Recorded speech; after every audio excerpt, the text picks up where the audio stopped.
Hey everybody, it's I Want2Be Retro. Today we're going to take a look at installing MeshCentral, a remote management utility, on Linux. To begin, launch a terminal, then using the curl command we'll download and execute the NodeJS installation script. Then we'll use apt-install to install NodeJS. We'll verify Node and npm are both installed by running node-v and npm-v.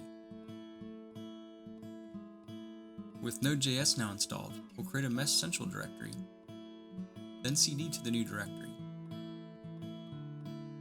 Then we'll run npm install MeshCentral to install it.